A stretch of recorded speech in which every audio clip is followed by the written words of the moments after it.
What is up, guys? Kuya Snowden is here again for another tutorial video here at our YouTube channel, Snowden Gaming. Wala nang iba, walang kapareho, no? So for today's video, guys, another video for you to learn another composition na binild natin, no?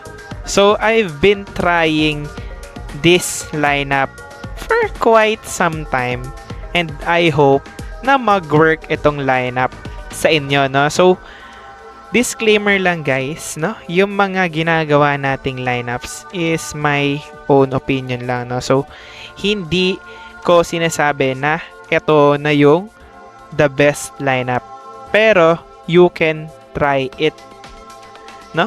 Para lang sa additional learnings ninyo, no? So ano pa nga bang iniintay natin, mga kapatid? Tara na! So, ayun na nga, mga kapatid. Nandito na ulit tayo sa Battle Deck section sa ating home menu, no? So, kitang-kita nyo na rin agad yan, na matik na yan, guys. Alam nyo na kung saan ito makikita. So, punta lang kayo dito sa may deck, dito sa may baba. Yan, click nyo lang yan, mga kapatid. And then, makikita nyo na, syempre, yung mga Sinos na binild nyo as your deck, no? So pwede kayong pumili ng 5 dyan, so pwede kayong mag-set up ng 5 lineups, no? Might as well na baka maidagdag yun na rin ito sa inyong mga lineup, no?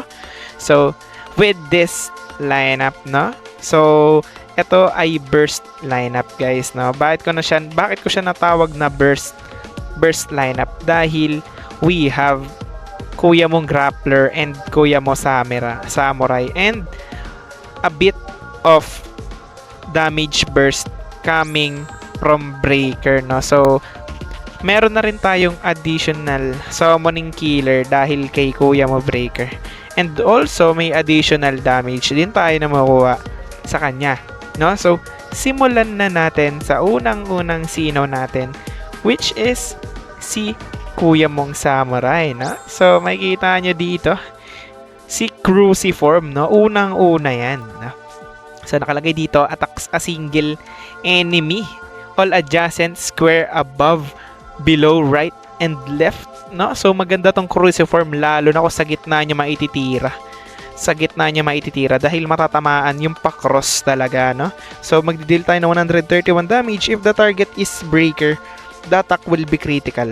But I know this is a bug kasi hindi na to nagki-critical sa Breaker as far as I know in game, no? So next card natin is si Void Trust. Ito yung new card ni Samurai, no? And I hope makuha nyo siya, guys. So nakuha ko lang to sa may shop lang din, guys, sa shop, no? Nabili ko lang siya ng gold coins, no? So pwede nyo ring makuha yan dun. So nakalagay dito 124 yung damage niya, critical to the enemies in the front row. So maganda to, no? Maganda to kapag pang burst down natin sa mga guardian, no? Kasi most of the time yung mga guardian Sinos is nasa harap. So maganda to lalo kung may mga skill ano rin kayo, passive skill rin kayo na additional damage kay Samurai, na. So goods na goods yun, pang combo dito, no? So next one is si Meditation. Bakit tayo may Meditation, no? Nakalagay kasi dyan, gain 2 energy, no? Makakuha tayo ng 2 energy. Kumbaga para rin siyang skill card yung hammer, para siyang hammer ni Guardian, no? Babalik lang yung 2 energy natin. And also inflict the effect of attack ability next turn. May increase yung damage natin next turn 37%, no? May increase yung damage ni Samurai ng 37%, which is super huge advantage para dito sa burst lineup natin. Next one is si Crescent Moon. Yung attack the nearest enemy, no? So by row, no? Pa straight, yung straight sa harap ayun yung tatamaan neto, no?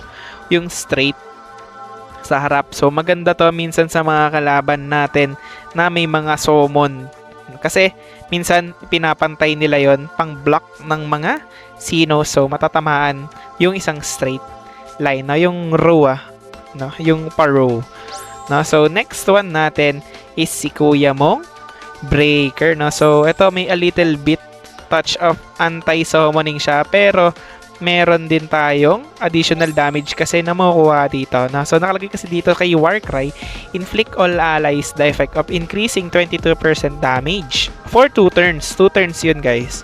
No? So may additional increase speed din tayo. No? So that's why nilagay ko si Kuya Breaker dito. Para meron tayong Warcry and also meron tayong meditation.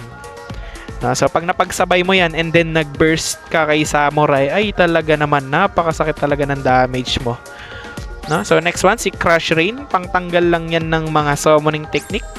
Si Gale, no, pang damage lang sa mga naka horizontal formation, no. So super good yun sa mga horizontal no, yung mga naka horizontal, yun yung mga naka straight line na formation. So super goods na ito. So itong si Crush Buster, pang kill siya if ever na meron kayong summoning technique na nakalaban na merong meteor or meron silang omega, no. So one hit delete yun, pare ko. So last natin is si kuya mong grappler. Syempre, the one and only, napakasakit mag-burst, pare. Mach Punch, you know that. Rising Dragon, you know that, no. So level up natin from 160 naging 164. No, medyo masakit lang yung HP loss niya 60, pero that's okay, lalo kung napa-level up nyo naman na yung yung grappler nyo, no. So super goods niyan. And also itong Aura Knuckle, pang kill natin yan sa mga psychic dahil auto crit yan, pare, no. So meron tayong triple critical, and ito sobrang gandang combo para sa mga enemy, no. So nakalagay dito, this turn all damage dealt by attack own is plus 81, no. So para siyang additional damage din, para siyang meditation, no. So maganda yan, nakalagay dito, this turn all the damage dealt by own attack is plus 81, no. So kumbaga additional 81 damage para kay kuya mong grappler, no. So sobrang goods na goods. So, yan lang mga kapatid. I hope marami kayong natutunan with this video. So, don't forget to like, comment, and subscribe on our YouTube channel. Nakita-kits ulit on our next video. Bye-bye!